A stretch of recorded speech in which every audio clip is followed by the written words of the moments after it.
You're listening to Midnight Static on 103.7 FM. Greetings, night wanderers, as the world wraps itself in silence and even the wind holds its breath. Some stories whisper just loud enough to slip through. You've tuned in to Midnight Static, the only frequency that listens back. I am Brother Dread, and this old broadcast house, she doesn't sleep easy. Now every night, without fail, when the clock strikes 3, the red phone rings. No switchboard, no caller ID, just one voice, always ready to confess. And when it rings, we answer, because some truths can only survive in the dark. Is this live? Only if the night is real. What's your name, caller? Lena. I live alone. At least, I thought I did. I moved in 6 months ago, after the kind of breakup you don't bounce back from. I won't waste your time with that, just know it left me hollow. All I wanted was quiet, peace, space to put my head back together. And I found it, or so I thought, in a flat tucked at the end of a sleepy cul-de-sac. The block is old, red brick, thin walls, a history no one really talks about. My neighbour? I never met him, never heard him, but I knew his name from the mailbox, Rains G. Our windows face each other. Mine's on the second floor, so is his. I noticed something strange right away. His upstairs light was always on. Always. Like, no matter the time of night, that dim yellow glow never changed. Sometimes I'll go to the kitchen for water at 2 AM and glance across. Still on. Still glowing. Like a lighthouse for something that shouldn't come home. At first, I figured night owl, maybe a writer, or retired. But the longer I lived there, the more it felt staged. Too still, too intentional. I work from home. I'm a freelance designer, so I'm used to being up late, music on and curtains drawn. One night, maybe a month ago, I paused my playlist to listen to something. I don't know why, it was just a feeling, like I was being watched. No, studied. At first, I thought it was the creaks, old building, right? But then I realised something was tapping. Very soft, not rhythmic, not consistent. A tap, tap, tap, tap. Coming from the shared wall between my flat and Mr. Rains. At 1:47 AM, I sat there, heart picking up speed, just staring at the wall. Then it stopped. I told myself it was the heating pipes, old flats groan. But a few nights later, it happened again, and then again. Always when I was still, always when I wasn't making a sound. Almost like it knew, and you never confronted him. No, I wasn't sure it was him. You see, I never actually saw him, not once, not in 6 months. No movement behind the curtains, no footsteps. But the mailbox kept getting emptied, the light stayed on, and something was active. So I'm testing it out, leaving a sticky note on my own window. Just a small smiley face, nothing creepy, just a test. And the next morning, the note was gone. I checked the street, no wind, no rain, and I know I didn't forget to put it up. The next night, I left another. This one said, "Hi neighbour." Gone again. So the third night, I left a message. Not a note, a sign, written backwards, so he could read it from his window. "Why are you always watching me?" I stayed up that night, eyes fixed on that yellow glow across the street. At exactly 3 AM, the light turned off. You marked the moment, the very minute. I didn't realise it then, but yeah, 3 a.m. was the first time he responded. After that night, after the light finally went out, something shifted. It's hard to explain. It wasn't anything big at first. Little things, flickers. I'll type a sentence on my laptop and feel like someone had already read it. I'd reach for the kettle and it was already warm. My Spotify would shuffle the songs I hadn't added, but always fit my mood too well. You ever get that sensation that your reflection is half a second too slow? It was like that all the time. Then the advertisement started. At first, I thought I was being paranoid. You know how it is, phones listen, cookies track. But one night, I was scrolling Instagram just to shut off my brain, and an ad popped up. A pair of curtains, same brand, same colour, same wrinkles. Identical to the ones hanging in my bedroom. That was creepy. Then came an ad for a coffee mug, navy blue, chipped rim, the exact one I was holding in my hand. I whispered, "Okay, that's weird." A second later, news ad. "We heard that." An echo through the algorithm. Exactly. I closed every app, reset the phone, but it only got worse. A week later, I got a push notification. Not from a real app, just a black icon. No name, just a timestamp. 3 a.m. The title said, "You should really stop looking through his window." I didn't click it, I just stared. My hands were shaking, and in that moment, something happened I still can't explain. I swear to you, Brother Dread, my phone's camera turned on, front facing, and the screen showed me. But not how I looked in the dark, no. The screen showed me standing in the daylight, wearing different clothes, smiling, but my eyes weren't blinking.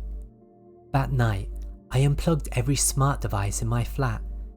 Phone, laptop, smart speaker, even the Wi-Fi router. Silence. No music, no comfort, just breathing. Not mine, the kind of slow, congested breathing that feels too close, like someone asleep inches from your ear. It was coming from the shared wall again. I froze, turned my ear to it. At first, nothing. Then, a whisper. "You know you started this, right?" I ran out of the flat, just sprinted in the street like a madwoman. I stood there in my socks, staring at his window. Lights off, curtain drawn, but I felt him. Not watching, not smiling, just waiting. 2 days later, I woke up to find my smart TV, which was unplugged, on, frozen on a paused frame. Not of a film, not a streaming app. It looked like security footage of me. Not in my flat, but in his. Mr. Ray's living room. I was standing by his bookshelf, touching something on the table, looking calm, comfortable. I don't remember ever going there. "Are you sure that you've never been?" I was sure, until I checked my trash bin and I found a torn envelope. His name, my handwriting. I checked my phone gallery, dozens of pictures, not of him, of his door, his curtains, his car, zoomed in, cropped, catalogued. I opened my laptop. I don't even remember typing the password. The second it unlocked, a folder popped up. Research reigns. Inside, video files, photos, clips of him, asleep, walking, through a peephole, from behind a bush, even one of him looking straight at the camera, at me. But the timestamp, 3 a.m, every time. "Tell me, what did you do?" I ran to the police, told them everything. They asked my name. I said Lena Harrows, and the officer frowned. He typed something, then called over his partner. They pulled me into a back room, and that's when they told me.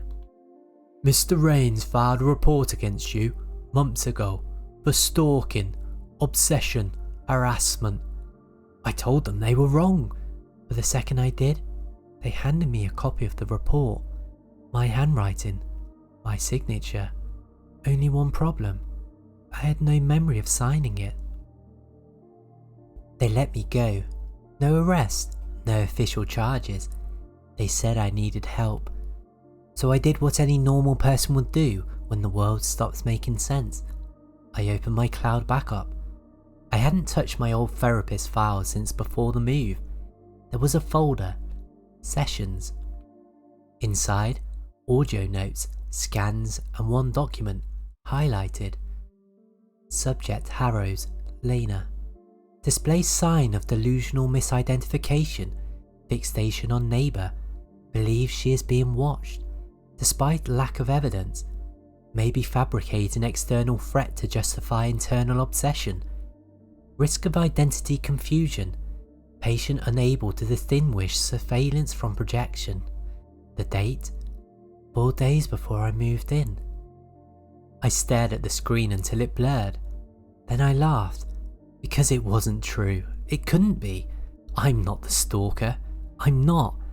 I just watched. Observed. Tried to understand why he never came out. Tried to understand what he's done. What he made me become. Sometimes the bars of the cage are made of questions. That night, I unplugged everything. Again. But it didn't matter. Because the smart TV turned on anyway. And this time, it wasn't a frozen image. It was live. I was looking at myself, sitting in my flat, but I wasn't moving. And the Lena on the screen, she looked different. Eyes wide, lips parted. She stared at the screen like she was watching me back. Then she smiled, and the lights went out. Pitch black. And when they came back on, there was a new folder on my laptop. Call logs. Only one file inside, time-stamped, dated, labelled, midnight static, 3 AM. I hit play. Is this live? I froze. Because it was me. My voice, my words, but I didn't remember ever calling this show. My name is Lena. I live alone. At least, I thought I did. Same cadence, same tremble, word for word. Caller, are you still with us? I don't think this is my first time calling. It's not. I didn't survive that night, did I? Many stories end long before the telling. Some just take longer to realise. There's something I didn't tell you. When the lights came back on tonight, there was a knock on my door. And not just one, 3, even rhythmic. I opened it. No one was there, but I could hear someone breathing on the other side, even after I opened it. And now, the TV's back on. It's not showing me anymore. It's showing you, Brother Dread. You're sitting at your desk. You're wearing the coat with the frayed label. Your fingers are tapping that chipped mug. There's a mirror behind you. It's cracked, but someone's standing in it. The mirror in Studio B, that hasn't been there in years. And that, my friends, was tonight's transmission from the deep end of the night. You think you know your reflection, you think you own your thoughts, but what happens when memories start watching your back? The lines to Midnight Static will open again tomorrow. Same hour, same frequency. But until then, lock your doors, unplug your screen, and for God's sake, don't answer the call if you hear it ring twice. You're listening to Midnight Static on 103.7 FM. Like, follow, and comment down below for the next episode.